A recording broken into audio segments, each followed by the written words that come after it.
कि इजराइल ने दावा किया कि ईरान के रक्षा प्रमुख को मार गिराया, साथ ही IRGC का बासिज फोर्स कमांडर को भी मार गिराया गया। ये दोनों ईरान की टॉप लीडरशिप के साथ मिलकर काम करते थे और ये दोनों ही ईरान के ताकतवर राजनीतिक और सैन्य अधिकारी हैं। इजराइल ने कहा है कि वो नए सुप्रीम लीडर को भी नहीं छोड़ेगा। इजराइल ने ईरान के national security chief Ali Larijani को मार डाला। लारिजानी वही शख्स हैं जो कुछ दिन पहले ये आपको ईरान की सड़कों पर निकलकर चैलेंज करते दिख रहे थे, जो मैंने कहा था पीछे धमाका हो रहा था और लारिजानी चल रहे थे। लेकिन लारिजानी को इजराइल ने वैसे ही मारा जैसे अली खामनेई को मारा था। अली खामनेई के बाद ईरान को असल में लारिजानी ही चला रहे थे कहा जा रहा है। लेकिन अली खामनेई के मारे जाने के 2 हफ्ते बाद फिर से ईरान की लीडरशिप को टारगेट करना, अली लारिजानी को मार देना, क्या ट्रंप की ये बौखलाहट जो है उनसे नए कांड करवा रही है? और क्या इससे युद्ध रुक जाएगा या और भड़क जाएगा? ईरान अब क्या कह रहा है, क्या धमकी दे रहा है, आपको बताऊंगा। उधर ट्रंप की कैसे छीछालेदर बढ़ती जा रही है। अमेरिका में प्रेशर लगातार उन पर बढ़ रहा है। खुद ट्रंप की टीम के लोग अब इस्तीफा दे रहे हैं और ट्रंप को एक्सपोज कर रहे हैं। ट्रंप की टीम में किसने ईरान युद्ध का विरोध करते हुए इस्तीफा दे दिया? कैसे ईरान पर बम गिराते गिराते डोनाल्ड ट्रंप के ऊपर ही धमाके होने लगे? अमेरिका में कैसे महंगाई का बम फट गया है? यह सब बताऊं, उससे पहले एक झलक देखिए।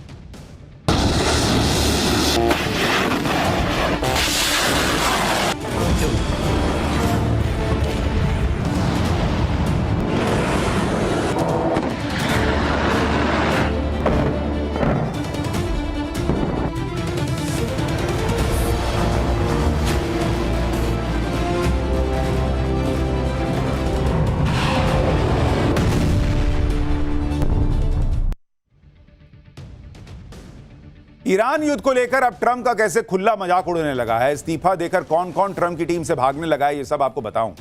उससे पहले ट्रंप ने जो नया कांड किया है उसके बारे में बात करना जरूरी है, क्योंकि इस नए कांड ने ईरान अमेरिका के युद्ध में नया ट्विस्ट ला दिया है।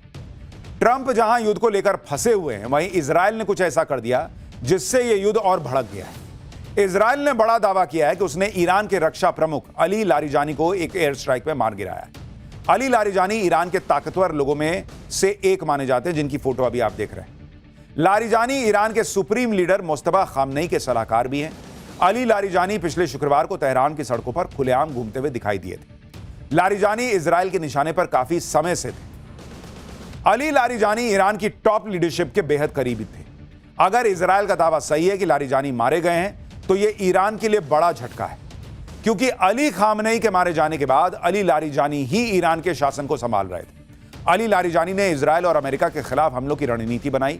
अली लारिजानी ईरान की सुप्रीम नेशनल सिक्योरिटी काउंसिल के सेक्रेटरी थे। ईरान की टॉप लीडरशिप में सबसे वरिष्ठ और प्रभावी नेता उनको माना जाता था। ईरान ने अली लारिजानी के मारे जाने की पुष्टि नहीं की। वहीं लारिजानी के सोशल मीडिया हैंडल से एक मैसेज शेयर किया गया। यह मैसेज हैंड रिटन है और कहा जा रहा कि इसे लारिजानी ने ही लिखा था। इस मैसेज में लारिजानी ने युद्ध में मारे गए लोगों को देश के लिए शहादत का हिस्सा बताया। लेकिन इजराइल खुलकर यह दावा कर रहा है कि लारिजानी को मार दिया गया है। खुद प्रधानमंत्री नेतन्याहू ने इसके बारे में सामने आकर बताया। अली लारिजानी के साथ इजराइल ने ईरान को एक और झटका दिया। इजराइल ने दावा किया है कि उसने ईरान की बासिज फोर्स के कमांडर गुलाम रेजा सुलेमानी को भी मार गिराया है। सुलेमानी बासिज फोर्स के एक कैंप में थे जब उन पर हमला किया गया। IDF के मुताबिक बासिज फोर्स ने यह कैंप लगातार हो रहे हमलों के बाद बनाया था।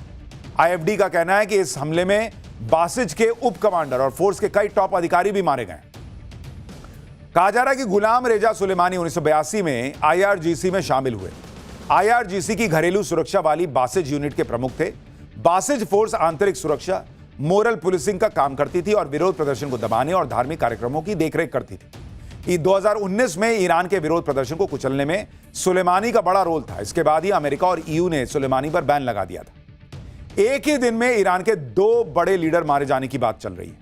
अली लारिजानी जो ईरान के पावर कॉरिडोर में एक बड़ा नाम थे।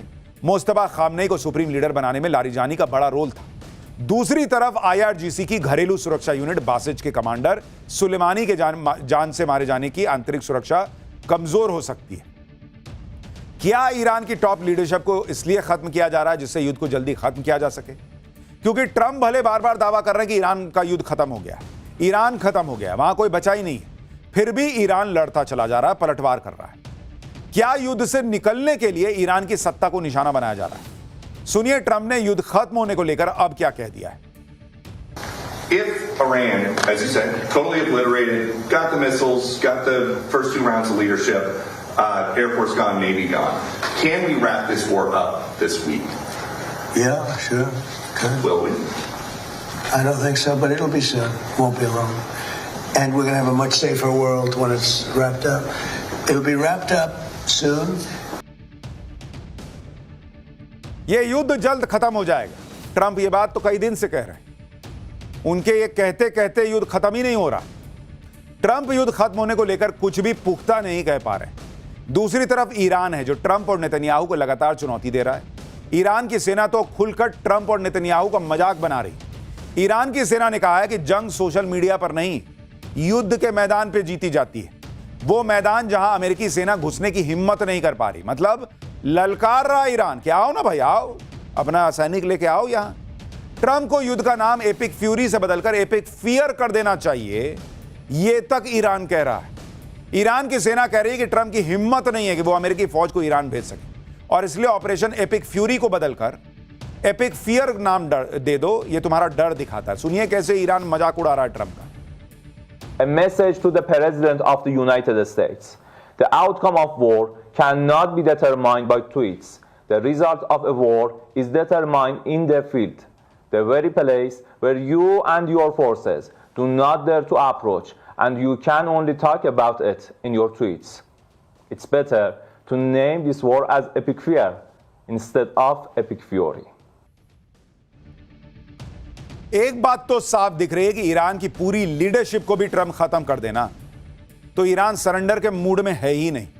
और मैंने आपको डे 1 से कहा था कि ईरान इस मूड में चल रहा है कि तुम मारने ही वाले हो ना, मारो, हम तुमको मारते मारते मरेंगे। और इसलिए जितना अमेरिका ईरान को डैमेज नहीं कर पा रहा, भाई आप फिजिकली डैमेज कर रहे हो कि भाई इधर बम फोड़ दिया, उधर बम फोड़ दिया, ये कर दिया, वो कर दिया। ईरान आपको साइकोलॉजिकली डैमेज कर रहा है। दुनिया भर में अमेरिका का रुतबा कितना कम हो चुका है आप सोच रहे हैं?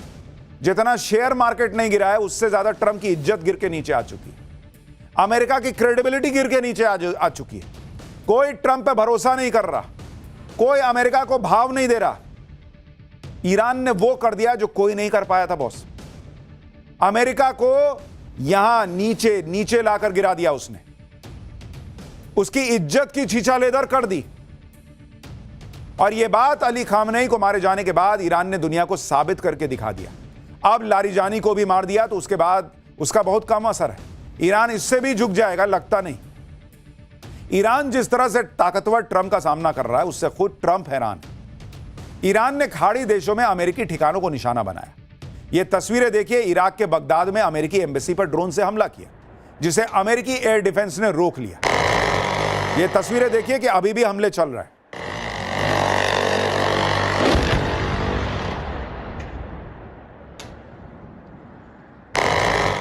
बगदाद में ईरान ने कई ड्रोन से हमला किया जिसे रोकने के लिए अमेरिकी सीरैम सिस्टम को एक्टिव करना पड़ा, यानी काउंटर रॉकेट आर्टिलरी और मोटार सिस्टम। यह रडार, फायर कंट्रोल सॉफ्टवेयर और तेज रोटरी कैनन को जोड़कर काम करती है। इससे ऑटोमेटिक गन फायर होती है और यह इतनी इफेक्टिव है कि पल भर में टारगेट को तबाह कर देता है। देखिए कैसे वहां पर हुआ है। बगदाद में ही एक और ठिकाने पर ईरान ने ड्रोन से हमला किया जिसे एयर डिफेंस रोक नहीं पाया। इस हमले में 4 लोगों की मौत की खबर है। ऐसे ही कतर की राजधानी दोहा पर भी ईरान ने हमला किया। दोहा में ईरान ने ड्रोन और मिसाइल से हमला किया जिसके बाद दोहा में कई जोरदार धमाके सुनाई दी। दुबई भी ईरान के निशाने पर लगातार है। दुबई में भी अमेरिकी सेना के ठिकानों, अमेरिकी बैंकिंग संस्थाओं पर ईरान हमले करता जा रहा है। इसी तरह ईरान ने बहरीन से लेकर सऊदी अरब तक हम पर हमला किया है। ईरान इस हमले की उम्मीद किसी को नहीं थी। खुद ट्रंप कह रहे हैं बॉस कि वो शॉक्ड रह गए जिस तरह से ईरान ने पलटकर हमला कर दिया। सुनिए ट्रंप को, अब मान रहे हैं कि क्या ईरान ने कैसे उनको झटका दिया। Thank you. You were talking about Iran a couple times today and what they did after Epic Fury began. You said they hit Qatar, Saudi Arabia, UAE, Bahrain, Kuwait. Nobody expected that. We were shocked. Are you surprised that nobody briefed you ahead of time that might be their retaliation? Nobody. No. The greatest experts. Nobody thought they were going to hit. आप देख रहे हैं Trump आज इतने दिन के युद्ध के बाद मान रहे हैं कि किसी ने सोचा नहीं था कि ईरान पलट के ऐसा मारेगा। और यही बात हमने आपको पाठशाला में डे 1 कही थी कि ये आदमी घुस तो गया, इनका देश घुस तो गया, लेकिन ये इतने एरोगेंस में थे कि इनके पास कोई प्लान बी था ही नहीं, क्योंकि इन्होंने सोचा ही नहीं था कि ईरान ऐसे पलट के मार सकता है। ये तो माने बैठे थे कि हम जाएंगे, खामनेई को मारेंगे, 3 दिन में सब लपेट के निकल लेंगे। ईरान के खिलाफ युद्ध शुरू करके ट्रंप कैसे फंस गए, ये उनकी बातों से पता चल रहा है। ट्रंप कभी कहते हैं कि ईरान को तबाह कर दिया, कभी कहते हैं कि ईरान के खिलाफ किसी की मदद की जरूरत नहीं है, फिर कहते हैं कि ईरान युद्ध में बाकी के देश हमारी मदद क्यों नहीं कर रहे, कभी कहते हैं कि हम तो युद्ध जीत चुके हैं, फिर कहते हैं कि युद्ध कब खत्म होगा ये पता नहीं, कभी ईरान को गाली देने लगते हैं कि अब ईरान की खैर नहीं, अब कह रहे हैं कि ईरान के लोग तो स्मार्ट होते हैं, उनका आईक्यू लेवल बहुत ज्यादा होता है। भाई डोनाल्ड ट्रंप को दवा की जरूरत है, मैं आपको बता रहा हूं, किसी डॉक्टर को दिखाएं। इनका तार का कनेक्शन छूट रहा है, मुझे लग रहा है, सटता है तो कुछ बोलते हैं, छूटता है तो कुछ बोलते हैं। अब देखिए कैसे ईरान की तारीफ कर रहे हैं, आपको खुद लगेगा कि क्या आदमी है बॉस ये। And I'm dealing with very smart players. These are smart people. They don't get there. You know, when you deal with some of these people, you're dealing with high level intellect, very high IQ people. These are not Jasmine Crockett and her group. These are smart people. These are really smart people and violent people and vicious people and some very nice people. अब आप सोचिए कि Iran की इतनी तारीफ कि बहुत high IQ वाले लोग हैं, बहुत शातिर लोग हैं, बड़े बड़े एक्सपर्ट ने नहीं सोचा था कि ये हमला कर देंगे पलट के। आज इतने दिन बाद ट्रंप की हनक कम क्यों हो गई? सनक तो कम नहीं हो रही, लेकिन हनक कम हो गई है। भाई साहब थोड़ा लेवल पर आकर ईरान की तारीफ कर रहे, क्यों सोचें? ताकि वो दुनिया को यह बता सकें कि अमेरिका जो है ना वो ऐसे ही नहीं फंसा है, सामने वाला बड़ा इतना इंटेलेक्ट और इतना कमाल का निकल गया कि ऐसी टक्कर हो गई। मतलब अपनी बेइज्जती को छुपाने के लिए वो ईरान की तारीफ कर रहे हैं। ये मत सोचिए कि उनका दिल बदल गया है। वो दुनिया को यह बताना चाहते हैं कि अमेरिका इतना मार इसलिए खा रहा है क्योंकि सामने वाला कमाल का है। अपनी बेइज्जती छुपाने के लिए वो ईरान की तारीफ कर रहे हैं, वरना इस आदमी के मुंह से तारीफ निकले। दुनिया को घुमाइएगा, हमको ना घुमाइए, हमको सब आपका पैतरा समझ में आता है। ईरान पर हमला करके ट्रंप अमेरिका में भी गिर गए। वहां उनके ईरान वॉर को बहुत कम सपोर्ट मिल रहा है। वहां सबको लग रहा है कि ट्रंप ने युद्ध में फंसा दिया है। अब तो ट्रंप की टीम में फूट पड़ गई है, ट्रंप की टीम से इस्तीफे होने लगे। ईरान पर हमला करने के फैसले के विरोध में अमेरिका में आवाजें उठने लगी हैं। डोनाल्ड ट्रंप के मनमाने फैसलों से उनकी ही टीम के लोग परेशान हैं। आप देखिए कि अमेरिका के नेशनल काउंटर टेररिज्म सेंटर के डायरेक्टर जो केंट ने इस्तीफा दे दिया। जो केंट ने कहा कि वो ईरान में चल रहे युद्ध का समर्थन नहीं कर सकते। ईरान से अमेरिका को कोई तत्काल खतरा था ही नहीं। अब यह साफ है कि हमने ये युद्ध इजराइल और उसके पावरफुल अमेरिकी समर्थकों के दबाव में शुरू किया। अब समय आ गया है कि आप यानी ट्रंप ये सोचें कि हम ईरान में कर क्या रहे हैं और किसके लिए कर रहे हैं।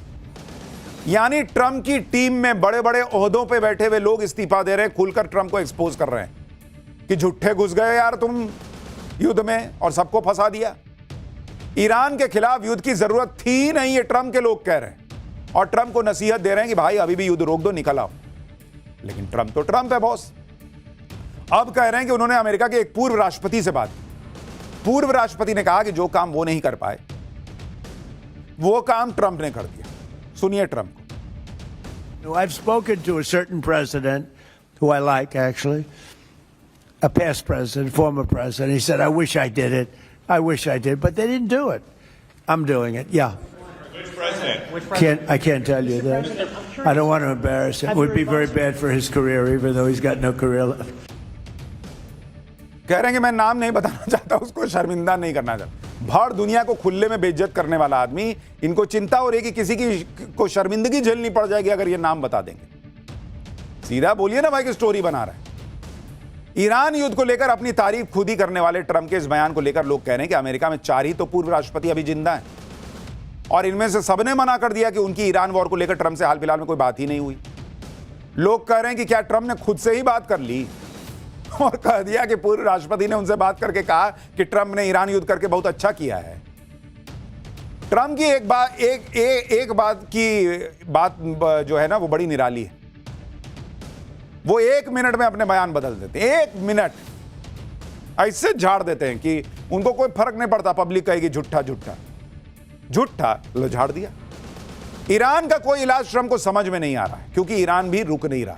ईरान ने अमेरिका और इजराइल को नई धमकी दी। ईरान ने क्लियर कट कर दिया कि हमारे हमलों का नया दौर तो अब शुरू हुआ है। अब अमेरिका और इजराइल पर खतरनाक हमले किए जाएंगे। ईरान इन हमलों के लिए वो हथियार निकाल रहा है जिनका इस्तेमाल उसने अभी तक नहीं किया था। मिडिल ईस्ट में अमेरिकी आर्मी के ठिकानों और इजराइल तक हमला करने वाली मिसाइलें ईरान के पास हैं। इनमें डांसिंग मिसाइल सेजिल भी शामिल है, जिसे इजराइल और अमेरिका का एयर डिफेंस सिस्टम पकड़ नहीं पाता है। यानी ईरान भी झुकने को तैयार नहीं। लेकिन बॉस, डोनाल्ड ट्रंप को जितना सनकना है सनके। उनके यहां महंगाई बढ़ रही है, बढ़ाएं। हमारी बस एक रिक्वेस्ट, आपके चक्कर में हम लोग फंस गए बॉस। पूरी दुनिया फंस गई है बॉस। मिडिल ईस्ट में भाई भारतीय भी फंस गए और वहां के लोग भी फंस गए, जिनका ना लेना है एक ना देना दो। तो कहीं आप कोने में अपनी अकेले की लड़ाई लड़ रहे होते ना, तो हमको फर्क नहीं पड़ता था। जाओ आपस में मरो मिटो, जो करना है करो। आपने पूरी दुनिया को फंसा दिया है बॉस। पूरी दुनिया में त्राहिमाम बढ़ता चला जाएगा, महंगाई बढ़ती चली जाएगी, समस्याएं बढ़ती चली जाएंगी, अगर ये युद्ध जल्दी नहीं रुका।